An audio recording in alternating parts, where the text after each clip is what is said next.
Just wait for 1 minute. We'll start.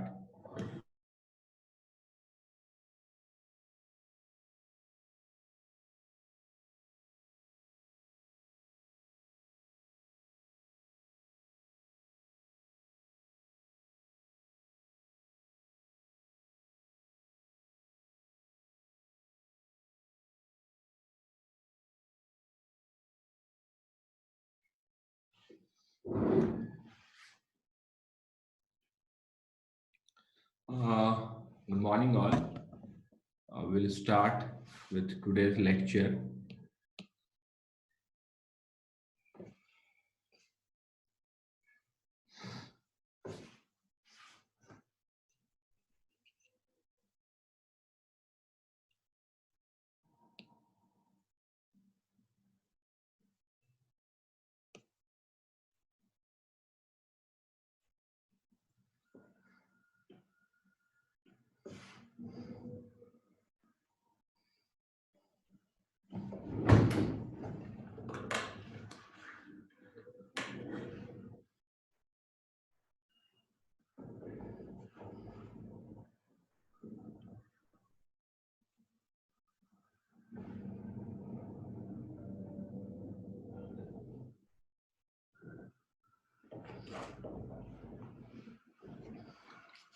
So,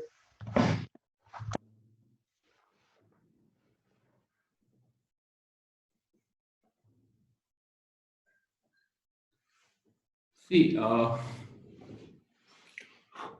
मैं क्या करूँगा कि कुछ कुछ कॉन्सेप्ट वीडियो रिकॉर्ड करके पोस्ट करूँगा सो दैट क्लास में ज़्यादा से ज़्यादा क्वेश्चंस हम लोग डिस्कस कर सकें, क्योंकि जितने क्वेश्चन डिस्कस करने हैं उतने क्वेश्चन डिस्कस नहीं कर पा रहे हैं। So my aim will be, तो थोड़ा आप लोगों को एक्स्ट्रा मेहनत करना होगा कि आप लोगों को वीडियो देख के आना होगा सो दैट जो आसान आसान टॉपिक्स हैं उस पर हम आउटराइटली क्वेश्चन डिस्कस कर लें और ज़्यादा टाइम हम टफ टॉपिक पे डिवोट करें। और मेरा एक और एम है कि मैं कुछ असाइनमेंट्स वगैरह देना चाहता हूँ जो नहीं दे पा रहा हूँ because I don't get time to make them. तो थोड़ा मेरा टाइम सेव होगा इस तरह से, तो मैं असाइनमेंट वगैरह भी दूंगा। सो बेसिकली कल के क्लास तक हम लोगों ने ये देखा था, ग्राफ तक का क्वेश्चन किया था, ठीक है। सो आज जो करना है वो एक कॉन्सेप्ट तो है करंट डेंसिटी का। सिंस मैंने वीडियो बहुत लेट पोस्ट किया था, इसीलिए मैं थोड़ा आइडिया दे देता हूँ करंट डेंसिटी क्या है, ठीक है। सो आई होप मेरा स्क्रीन विजिबल है सबको। Yes, sir. तो करंट डेंसिटी क्या होता है, what is current density? So basically simply defined हम करंट डेंसिटी को कहते हैं, it is the current flowing per unit normal area. इस तरह से डिफाइन करते हैं कि current density is current flowing per unit normal area, और बेसिकली एक वेक्टर क्वांटिटी होता है। सो बेसिकली यदि हमारे पास एक कंडक्टर है और इस कंडक्टर का एरिया ए है और करंट इधर से आई करंट एंटर करता है, तो जे जो होता है वो आई अपॉन ए हो जाता है। This is the definition of current density. Now यहाँ पे मैंने एक वर्ड यूज किया है नॉर्मल एरिया, पर यूनिट नॉर्मल एरिया। ये इंपॉर्टेंट है। इसका मतलब क्या होता है? तो इसका मतलब ये होता है कि हमारे पास जो ये एरिया था, ठीक है, हमारे पास एरिया इस तरह से और करंट इस तरह से है, तो हमें वो वाला एरिया लेना है, सरफेस एरिया लेना है जो करंट से परपेंडिकुलर हो, ठीक है, या जिसका एरिया वेक्टर करंट के पैरेलल हो, क्योंकि इसका जो एरिया वेक्टर होगा ये एरिया वेक्टर इधर की तरफ होगा और करंट और एरिया वेक्टर पैरेलल हो। हमें ऐसा सरफेस लेना है। सपोज सपोज हमारे पास एक इस तरह से सरफेस है, लेट से इस तरह से सरफेस है, और करंट आई एंटर कर रहा है। तो यहाँ पे जो करंट डेंसिटी होगा, यहाँ पे जो करंट डेंसिटी होगा, तो बेसिकली हमें पता है कि जो एरिया वेक्टर होगा, area vector is in this direction perpendicular to the surface area, this is the area vector. So we cannot take this area vector, instead हमें इस एरिया वेक्टर का कॉम्पोनेंट लेना होगा। हमें जो लेना होगा वो ये वाला एरिया लेना होगा, this area will be used for current density. So basically ये एरिया ए है और हमारे पास ये एंगल लेट से थीटा है, तो हम इधर की तरफ a cos थीटा, इस एरिया वेक्टर का a cos थीटा कंपोनेंट लेंगे इफ एरिया इसका a है। और करंट डेंसिटी जो हो जाएगा J, वो हो जाएगा I divided by a cos theta. This will be the current density. Now we define another quantity which is called as current density at a point। मतलब कि ये तो बहुत बड़ा सरफेस एरिया है, ये यहाँ पे ये डिफाइन करने के लिए हमने ये अज्यूम किया है कि करंट जो है वो यूनिफॉर्मली डिस्ट्रीब्यूटेड है सरफेस एरिया के ऊपर। लेकिन ऐसा भी हो सकता है कि करंट जो है यूनिफॉर्मली डिस्ट्रीब्यूटेड ना हो सरफेस एरिया के ऊपर, तो हम एक कॉन्सेप्ट इंट्रोड्यूस करते हैं जिसे कहते हैं current density at a point. मतलब एक ही पॉइंट पे हम बता रहे हैं करंट डेंसिटी, क्योंकि अलग अलग पॉइंट पे करंट डेंसिटी का वैल्यू अलग अलग होगा। सो जब करंट यूनिफॉर्म नहीं है over the surface area, then we define current density at a point rather than defining simply current density। तो current density at a point, तो हम current density जो होता है वो I by A होता है। तो at a point जब हम डिफाइन करते हैं current density, तो हम इसे इस तरह से लिखते हैं, limit delta A tends to 0 I upon delta A। Delta A जो है वो एरिया है, तो एरिया जो है बहुत ही छोटा एरिया, तो बहुत ही छोटा एरिया का मतलब क्या हो जाएगा, पॉइंट हो जाएगा। तो ये जो डेफिनेशन देता है ये हमें देता है di by dA। This gives us the current density as di by dA। तो एक पॉइंट पे जो करंट डेंसिटी होगा वो di by dA होगा। यदि एरिया इंक्लाइंड है तो हम इसी करंट डेंसिटी को कह सकते हैं कि ये जो होगा ये हो जाएगा di और नीचे में हो जाएगा dA cos थीटा हो जाएगा, यदि एरिया इंक्लाइंड है। तो बेसिकली यहाँ से हमारे पास आ जाएगा di is equal to J D A cos theta हो जाएगा। तो दोनों साइड यदि हम इंटीग्रेट करें तो हमारे पास हो जाएगा current is equal to J dot D A, because cos theta है तो बेसिकली ये क्या होगा, डॉट प्रोडक्ट होगा। तो हम करंट और करंट डेंसिटी को इस तरह से भी लिख सकते हैं, we can write in this fashion also. So and अभी तक हम लोगों ने जितना भी बात किया, we talked about the magnitude of current density, what is the direction of this current density। ठीक है, तो बेसिकली डायरेक्शन बहुत ही सिंपल है।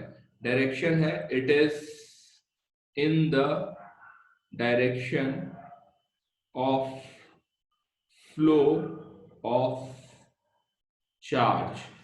चार्ज दिस डायरेक्शन में फ्लो करता है, बेसिकली पॉजिटिव चार्ज, उसी डायरेक्शन में करंट डेंसिटी का डायरेक्शन होता है। So now let me take some question. ठीक है, to clarify this let me take some question. आप सॉल्व करेंगे क्वेश्चन और बताएंगे आंसर क्या आ रहा है। सो पहला क्वेश्चन है, find the current density. Current density पता करना है if current is given by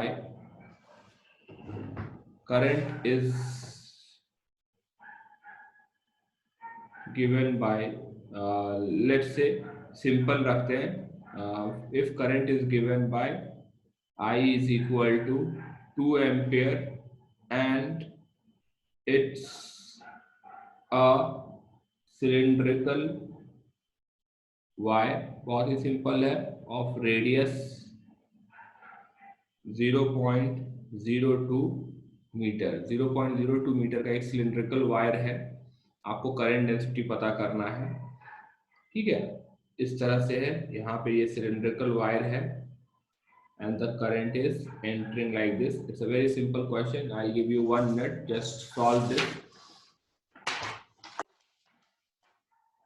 Be fast.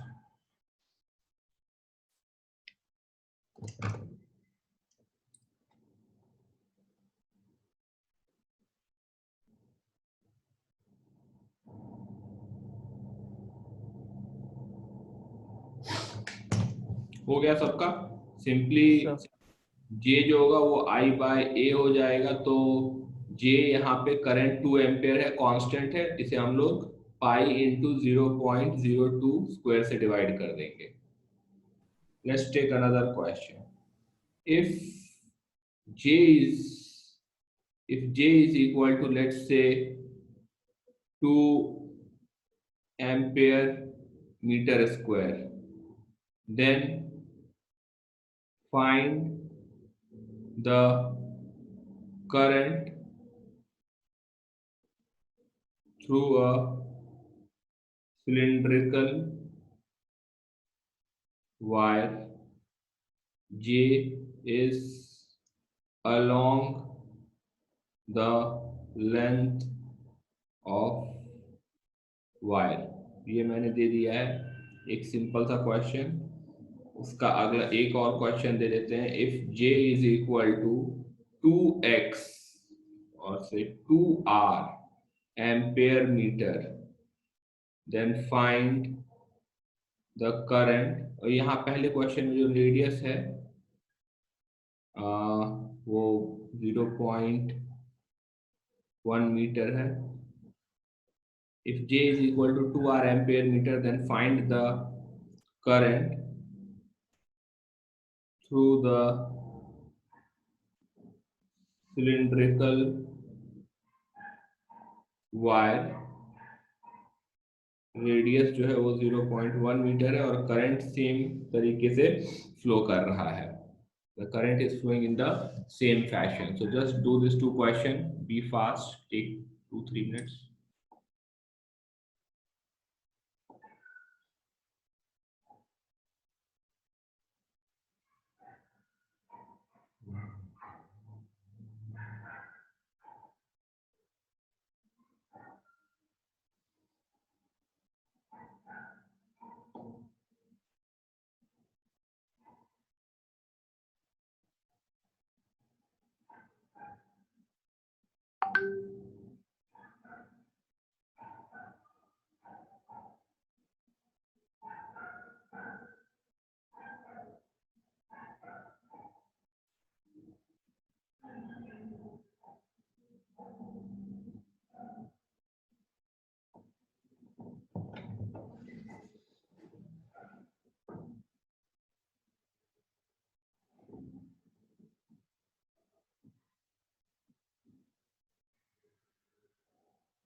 Sir done. तो यहाँ पे पहला क्वेश्चन तो बहुत ही इजी है. दैट आई पता करना है. तो बेसिकली हमारे पास ये जो हो जाएगा जे डॉट ए हो जाएगा, या इसे जे इंटू ए कह देंगे, क्योंकि करंट एरिया वेक्टर और करंट पैरेलल है. तो हमारे पास सिंपली जे जो है वो 2 एम्पियर मीटर है और एरिया जो हो जाएगा वो पाई आर स्क्वायर हो जाएगा. सेकेंड क्वेश्चन में लेकिन हम ये काम नहीं कर सकते हैं, क्योंकि जे जो है हमारा कांस्टेंट नहीं है, जे हमारा वेरिएबल है. तो बेसिकली जे हमारा वेरिएबल है, तो हमें जो करंट के लिए फॉर्मूला यूज करना पड़ेगा वो जे dot D A cos theta integral, ये फॉर्मूला यूज करना पड़ेगा. तो कॉस थीटा तो 1 हो जाएगा, तो बेसिकली हमें J into D A integral use करना पड़ेगा. तो हमारे पास जो सिलिंड्रिकल कंडक्टर है इस तरह से, तो हम ये मानेंगे कि इस सिलिंड्रिकल कंडक्टर पे एक छोटा सा एरिया हमने लिया. Let's call this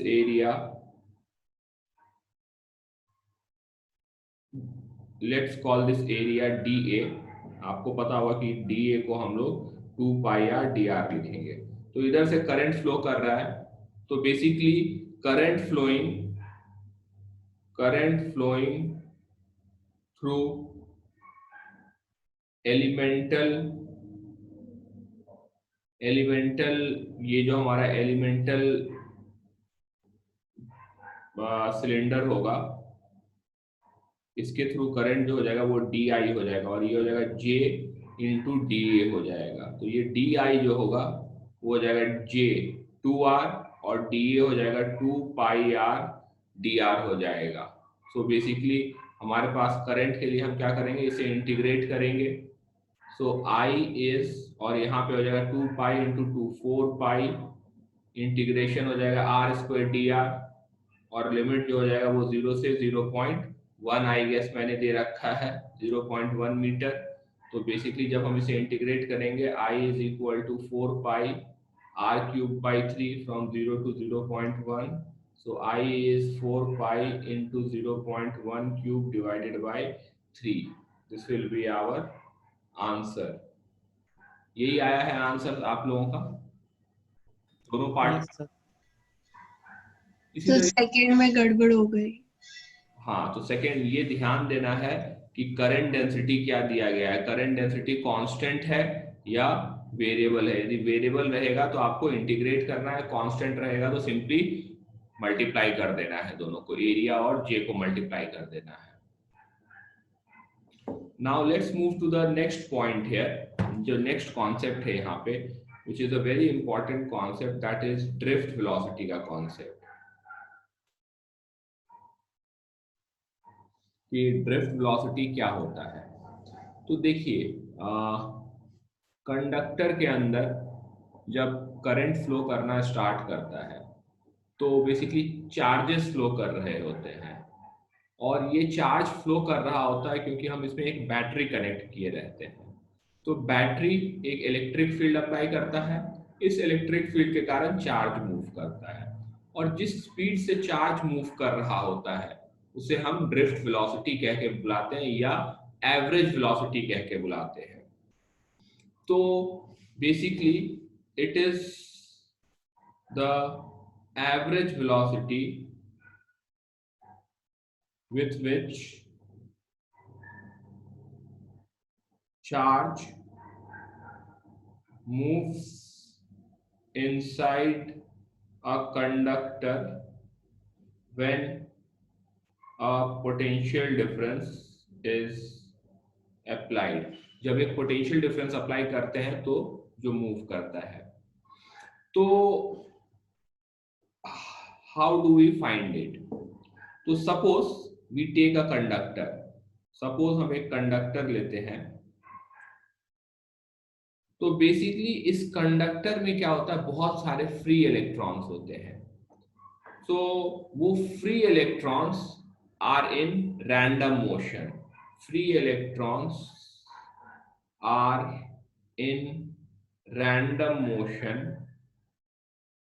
motion inside the conductor. तो यदि हम कोई एक फ्री इलेक्ट्रॉन्स ले लें तो इसका पाथ, यदि आपको कहा जाएगा कि इसका पाथ कैसा होगा, तो आप पाथ प्रेडिक्ट नहीं कर रहे हो पाएंगे। ये जिगजैग पाथ में मूव करेगा, इस टाइप से something it will move like a zigzag. ठीक है, तो ये जिगजैग पाथ में इस तरह से मूव कर रहा होगा इन द रैंडम मोशन। कब कहाँ जाएगा हम नहीं कह सकते, कहाँ किससे टकराएगा वो हम नहीं कह सकते हैं। तो बेसिकली मोशन इस तरह से होता है फ्री इलेक्ट्रॉन का कि एक, यदि आप मान लीजिए एक मेटल पीस ले लिए, उसके अंदर लाखों करोड़ों फ्री इलेक्ट्रॉन होंगे, तो वो कंटिन्यूअसली मेटल पीस के अंदर एक जगह से दूसरी जगह मूव कर रहे होंगे। इन द प्रोसेस वो क्या होगा, वो टकराते हैं एक दूसरे से और लैटिस स्ट्रक्चर से भी टकराते हैं, और हर बार टकरा के वो रुकते हैं और फिर से वो चलना शुरू करते हैं। तो इसी तरह से ये रैंडम मोशन इलेक्ट्रॉन का हो रहा होता है। नाउ अब हम क्या करते हैं कि हम इस पे एक एक्सटर्नल इलेक्ट्रिक फील्ड अप्लाई करते हैं। अब जब हम एक्सटर्नल इलेक्ट्रिक फील्ड अप्लाई करते हैं तो एक्सटर्नल इलेक्ट्रिक फील्ड अप्लाई करने का तरीका है कि हम इसे बैटरी से कनेक्ट कर देते हैं। ठीक है, हम इसे बैटरी से कनेक्ट कर दिए इस तरह से। तो बैटरी का ये पॉजिटिव टर्मिनल हो गया, ये नेगेटिव टर्मिनल हो गया। तो एक इलेक्ट्रिक फील्ड स्टैब्लिश हो जाता है from positive terminal towards negative terminal inside the conductor. तो अब क्या होता है कि पहले जो ये इलेक्ट्रॉन था, ये इलेक्ट्रॉन पहले जब रैंडम मोशन में था, लेट्स से इस तरह से मूव करता, लेकिन अब क्या है, एक इलेक्ट्रिक फील्ड अप्लाई कर दिए हैं हम, तो इलेक्ट्रॉन पे एक फोर्स लगने लगा, that is E times E, force on electron. और ये जो फोर्स है इलेक्ट्रॉन पे, ये डायरेक्शन जो इस इलेक्ट्रॉन पे फोर्स का है, ये ऑपोजिट टू इलेक्ट्रिक फील्ड है, क्योंकि इलेक्ट्रॉन नेगेटिव चार्ज होता है। तो बेसिकली ये जो हमारा इलेक्ट्रॉन है, अब ये दो तरीके का मोशन अंडरगो करेगा, एक रैंडम मोशन जो पहले भी था, उसके साथ साथ एक एक्सटर्नल इलेक्ट्रिक फील्ड के ऑपोजिट डायरेक्शन में मूव करने लगेगा। तो इसका जो मोशन होगा समथिंग लाइक इस तरह से होगा, इस तरह से। तो पहले ये ब्लू लाइन का पाथ फॉलो कर रहा था, अब ये रेड लाइन का पाथ यहाँ पे फॉलो कर रहा है, जिसके कारण ये इलेक्ट्रिक फील्ड के ऑपोजिट डायरेक्शन में ज्यादा आगे की तरफ मूव कर गया है। तो ये जो डिस्टेंस ये एक्स्ट्रा मूव कर गया, इसे हम कहते हैं ड्रिफ्ट।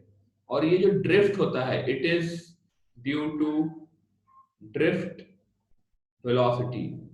ये इलेक्ट्रिक फील्ड अप्लाई करने से एक वेलोसिटी आता है, जिसे हम कहते हैं ड्रिफ्ट वेलोसिटी। तो रैंडम मोशन अभी भी है, लेकिन रैंडम मोशन के अलावा एक नेट उस पे मोशन आ गया है लेफ्ट के राइट के तरफ, और इस मोशन का जो वेलोसिटी है that is called as drift velocity. Now जब ये रैंडम मोशन में था, ऊपर वाले फिगर में जब ये बस रैंडम मोशन में था, उस पर इलेक्ट्रिक फील्ड नहीं अप्लाई किया गया था, तो जितने भी इलेक्ट्रॉन हैं, फ्री इलेक्ट्रॉन, इन सब के वेलोसिटी को यदि आप ऐड करते वेक्टर सम, तो ये बेसिकली सारे वेलोसिटी का जो वेक्टर सम था वो जीरो आता। तो हम कहते हैं कि summation ui is equal to zero from i1 to n।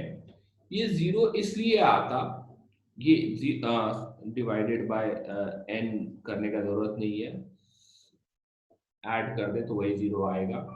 तो ये जीरो इसलिए आएगा, ये जीरो इसलिए आएगा क्योंकि इलेक्ट्रॉन के मोशन के कारण आज तक कोई बॉडी चला नहीं है, ठीक है।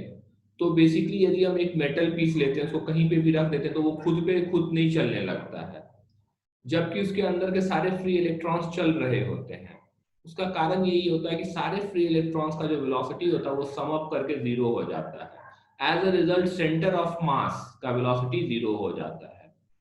तो जब भी कोई ऑब्जेक्ट के अंदर पार्टिकल्स रैंडम मोशन में रहते हैं, तो सारे पार्टिकल्स का वेलोसिटी यदि हम ऐड कर दें तो वो जीरो हो जाएगा। नहीं तो ऐसा होगा कि हम एक मेटल पीस को रखे टेबल पे और वो चलने लगेगा, क्योंकि इसके पास एक नेट वेलोसिटी आ जाएगा। तो नॉर्मल सिचुएशन में जब रैंडम मोशन में रहते हैं तो नेट वेलोसिटी जो होता है वो जीरो हो जाता है, बट इंडिविजुअल पार्टिकल का जीरो नहीं होता है।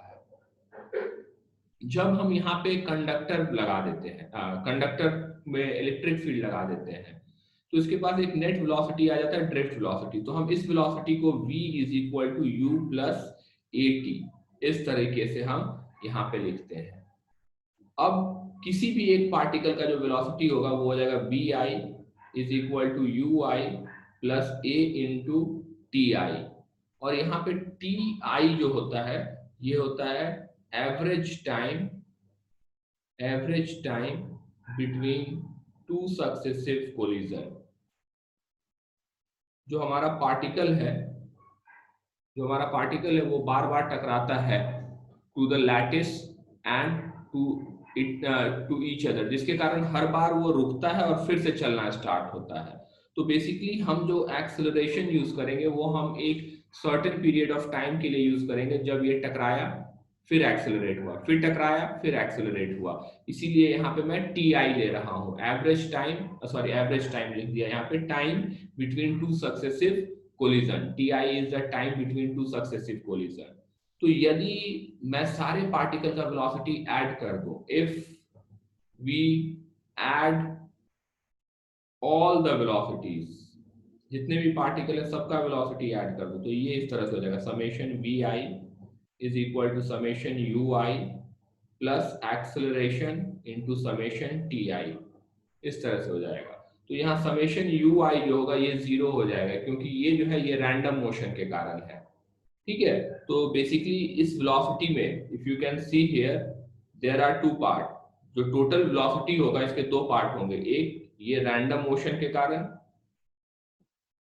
और दूसरा this part is due to external electric field, external electric field. तो पहला पार्ट 0 हो जाएगा।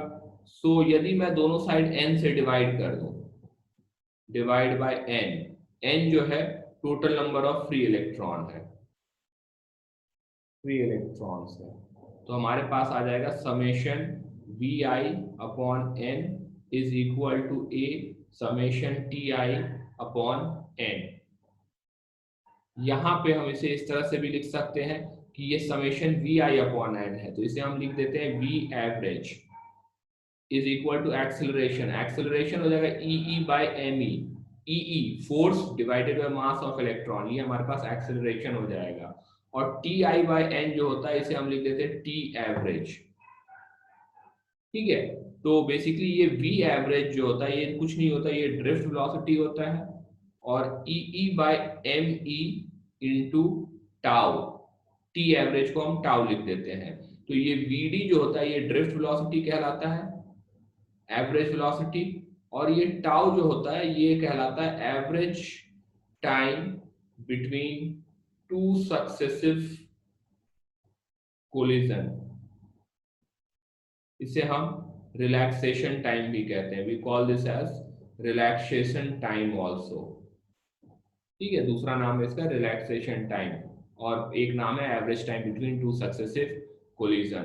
तो ये हमारे पास बेसिकली ड्रिफ्ट वेलोसिटी का जो है फॉर्मूला आ गया। This is how drift velocity inside a conductor moves. Basically drift velocity क्या होगा, it is basically net velocity हो गया जिसके थ्रू कंडक्टर कंडक्टर में इलेक्ट्रॉन्स मूव कर रहे होते हैं।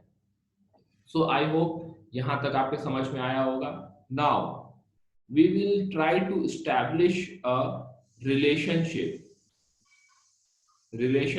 between drift velocity and current density। इनके बीच में एक रिलेशनशिप एस्टैब्लिश कर रहा हूं, that is between J and Vd drift velocity. See J जो हमारा होता है वो होता है NEAVD होता है, सॉरी ये मैंने रिलेशनशिप पहले ही लिख दिया। J जो होता है हमारा, यहाँ से स्टार्ट करते हैं, I/A होता है, और VD जो हमारा होता है वो होता है हमारे पास EE upon ME into tau हो जाता है। So now let's try to establish a relationship between these two. देखिए सपोज मैं एक कंडक्टर लेता हूं, और इस कंडक्टर के अंदर, ठीक है, इनसाइड दिस कंडक्टर लेट से मैं एक छोटा सा एलिमेंट लेता हूं कि एक छोटा सा एलिमेंट है DL, और इस DL में बहुत सारे फ्री इलेक्ट्रॉन्स होंगे, there will be many free electrons inside this. मैं यदि आपसे पूछूं कि इस DL में कितने फ्री इलेक्ट्रॉन्स होंगे, तो आप कह सकते हैं N इंटू वॉल्यूम। N यहाँ पे हम एक नंबर डिफाइन करते हैं, it is the number of free electrons per unit volume. और ये जो वॉल्यूम यहाँ पे होगा इसे हम इस तरह से लिख सकते हैं N into A into DL। A जो है इसका क्रॉस सेक्शन एरिया है, क्रॉस सेक्शन एरिया है A into DL। now suppose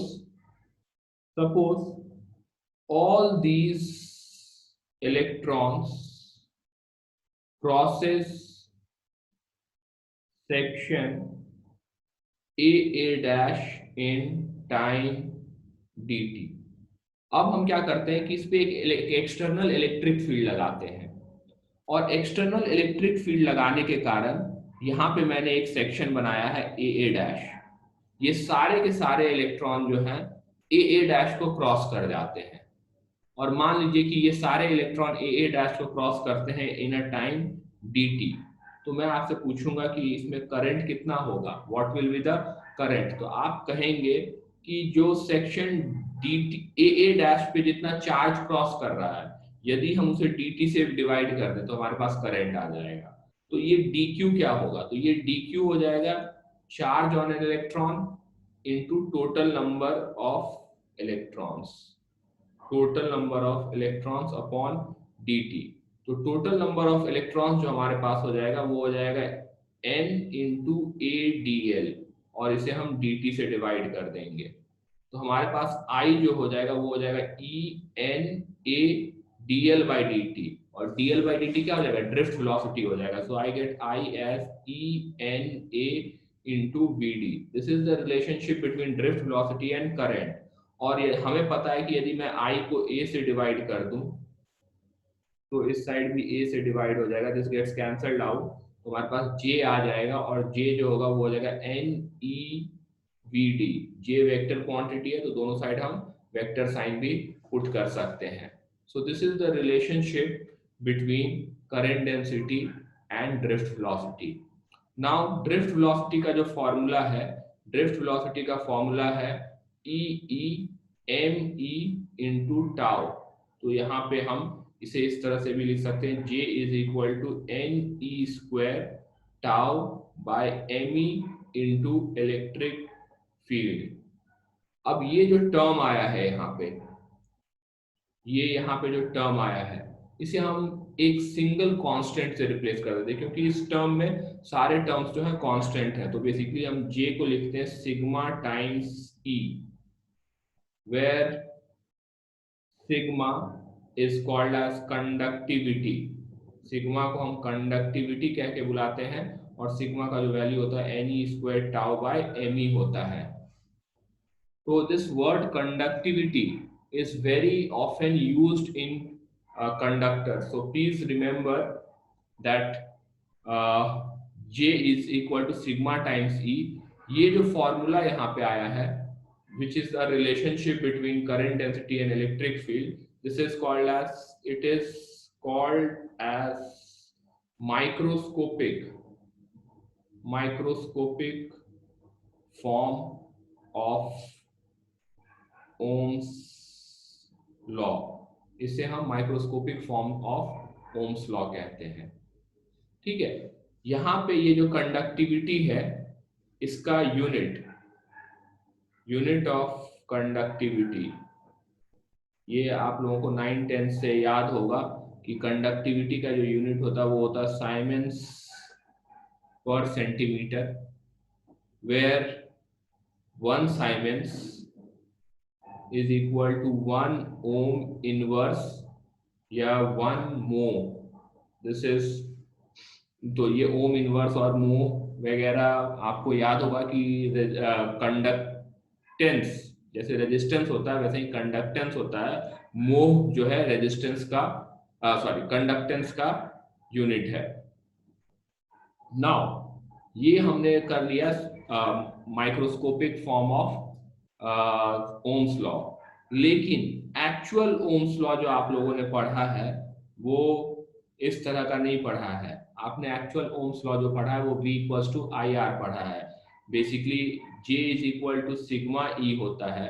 तो यदि हमारे पास कोई एक कंडक्टर है और इस कंडक्टर को यदि हम एक बैटरी से कनेक्ट कर दिए हैं, I have connected this to a battery, तो इसके अंदर एक इलेक्ट्रिक फील्ड लग रहा होगा इस डायरेक्शन में। लेट्स से इसके अक्रॉस जो पोटेंशियल डिफरेंस है, potential difference across conductor is V है, ठीक है, और कंडक्टर का लेंथ जो है वो L है। तो हमें पता है कि dV by dr is equal to E magnitude wise. तो हम बेसिकली dV को कह सकते हैं E dr।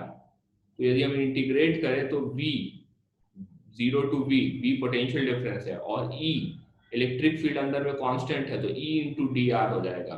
तो V is equal to E times L हो जाता है। सो इलेक्ट्रिक फील्ड को हम V बाय L भी लिख सकते हैं। तो बेसिकली ये जो फॉर्मूला है हमारे पास J is equal to sigma into E, यहाँ पे हम इलेक्ट्रिक फील्ड के जगह पे V बाय L सब्स्टिट्यूट कर दें, तो J के जगह पे हम I बाय A लिख दें, इंटू सिग्मा इंटू ई के जगह पे V बाय एल यूज कर सकते हैं। तो हमारे पास बेसिकली I जो होगा वो हो जाएगा sigma into A upon L into V हो जाएगा। एक हम नया टर्म इंट्रोड्यूस करते हैं रो, जिसे हम कहते हैं रेजिस्टिविटी, और ये जो होता है it is inverse of conductivity. Basically rho जो होता है वो 1/सिग्मा होता है। तो यदि हम यहाँ पे ये लिखें, so this will become A rho L into V, ये हो जाएगा। इस पूरे टर्म को, यहाँ पे जो ये पूरा टर्म है, इससे हम 1/r से रिप्लेस कर दें, so this will become 1/r into V. So this r is called as resistance of the conductor. ये R जो है रेजिस्टेंस कहलाता है, और हमारे पास एक रिलेशनशिप आ जाता है V equals to IR। This is called as macroscopic form of Ohm's law. So can anybody tell me what is the difference between microscopic form and macroscopic form? क्यों एक को माइक्रोस्कोपिक फॉर्म कह रहे हैं और दूसरे को मैक्रोस्कोपिक फॉर्म कह रहे हैं? कोई बता सकता है? दो दो ओम्स लॉ के दो फॉर्म हमने यहाँ पे आज डिफाइन किए, एक J is equal to sigma E और दूसरा V is equal to IR। एक को माइक्रोस्कोपिक कहते हैं, एक को मैक्रोस्कोपिक कहते हैं। दोनों रिलेटेड है, ये हमने अभी देखा। तो आप बता सकते हैं क्यों होता है ऐसा? सर हम पोटेंशियल को अक्रॉस कंडक्टर डिफाइन करते हैं, और जो जे है वो एक सबसे पहले तो V जो है, ये V यहाँ पे जो मैंने लिखा है ये पोटेंशियल डिफरेंस है, ये पोटेंशियल नहीं है। ठीक है, पोटेंशियल तो जो डिफरेंस। एक मेजर कंफ्यूजन रहता है, बच्चे पोटेंशियल पोटेंशियल कहते हैं, बट इट्स पोटेंशियल डिफरेंस। तो वो पोटेंशियल डिफरेंस हम पूरा अक्रॉस कंडक्टर देखते हैं, तो इसलिए वो पूरा मैक्रोस्कोपिक हो जाता है। और जो जे है वो करंट मतलब डेंसिटी है, तो छोटे देखिए, से एरिया। हाँ चलिए मैं आपको बताता हूँ। जो हम देख सकते हैं, ठीक है, जो हम ऑब्जर्व कर सकते हैं वो मैक्रोस्कोपिक होता है, और जो हम देख नहीं सकते हैं उसे हम माइक्रोस्कोपिक कहते हैं। ठीक है, so this is a very standard word, microscopic और मैक्रोस्कोपिक। कहीं पे भी यदि ऐसा वर्ड आता है तो बेसिकली माइक्रोस्कोपिक जो होता है वो सूक्ष्म होता है, मैक्रोस्कोपिक जो होता है वो बड़ा होता है, देख सकते हैं। तो basically V equals to IR, इसे हम एक्सपेरिमेंट के थ्रू प्रूव कर सकते हैं। ठीक है, और ये हमें ऑब्जर्व भी होता है कि हम पोटेंशियल डिफरेंस अप्लाई कर रहे हैं दोनों साइड अक्रॉस द कंडक्टर, और उसके कारण करंट का मूवमेंट, ये हमें ऑब्जर्व भी होता है। लेकिन J equals to sigma E, basically ये जो है ये एक एटम, एक फ्री इलेक्ट्रॉन के लिए हम डिफाइन कर रहे होते हैं, जो ऑब्जर्वेबल नहीं होता है। ठीक है, तो basically J equals to sigma E is for an free electron, so which is not observable, और उसे आप एक्सपेरिमेंट के थ्रू प्रूव नहीं कर सकते हैं। So that's why we call that as microscopic form and this as macroscopic form. तो बेसिकली ये जो V इक्वल्स टू IR है, the above Ohm's law is proved in the lab। Lab में भी इस ओम्स लॉ को प्रूव करते हैं थ्रू एक्सपेरिमेंट। एक्सपेरिमेंट हम क्या करते हैं? एक्सपेरिमेंट ये होता है कि हमारे पास एक कंडक्टर होता है, ठीक है। सो अब हम इस कंडक्टर को रिप्लेस कर देंगे एक सिंबल से, इस सिंबल से, और इसे हम रेजिस्टेंस कह के बुलाएंगे, और इस रेजिस्टेंस के अक्रॉस एक सेल लगा देते हैं, बैटरी। और ये जो बैटरी है, ठीक है, इस बैटरी को हम इस तरह से इंडिकेट कर देते हैं। तो जब भी ये एरो पुट कर देते हैं, इसका मतलब ये बैटरी का हम पोटेंशियल बदल सकते हैं। तो हम यहाँ पे क्या करते हैं कि हम करंट पास करना स्टार्ट करते हैं, सॉरी, पोटेंशियल डिफरेंस अप्लाई करते हैं जिससे करंट फ्लो करना स्टार्ट करता है। तो हम एक कॉलम बनाते हैं इस तरह से, एक साइड हम V लिखते हैं और एक साइड I लिखते हैं। हम v का वैल्यू चेंज करते जाते हैं, 2 है तो यहाँ पे हमें करंट मान लीजिए आ गया 0.2 एम्पियर। फिर हम इसे कर देते हैं कुछ 4 कर देते हैं तो यहाँ पे आ जाता है 0.4 एम्पियर। ठीक है, तो इस तरह से हम बहुत सारा पोटेंशियल लेते हैं और हर पोटेंशियल के करस्पॉन्डिंग करंट का हम वैल्यू इनपुट करते जाते हैं और उसके बाद हम एक ग्राफ बनाते हैं। ग्राफ जो है I वर्सेस V का ग्राफ है।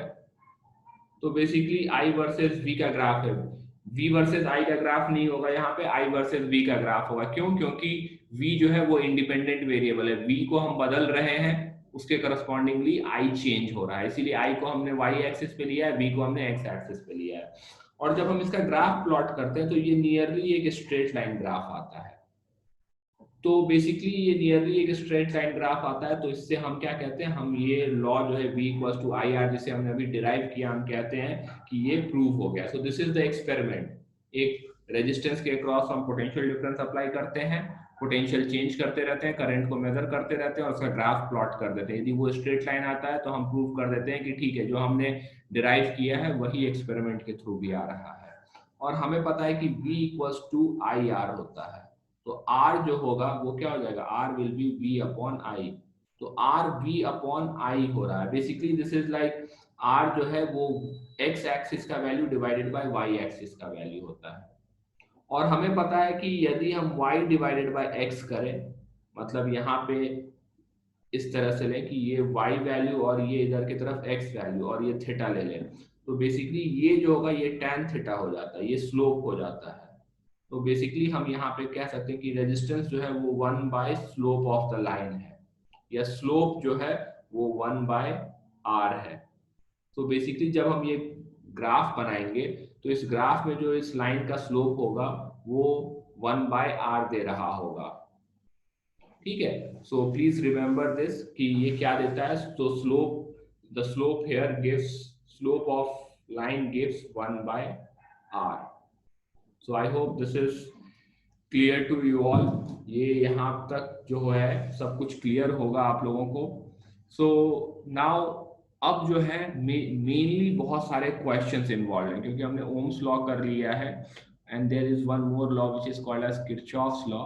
तो mainly Ohm's law and Kirchhoff's law के बाद बहुत सारे क्वेश्चंस होते हैं। So I stop here.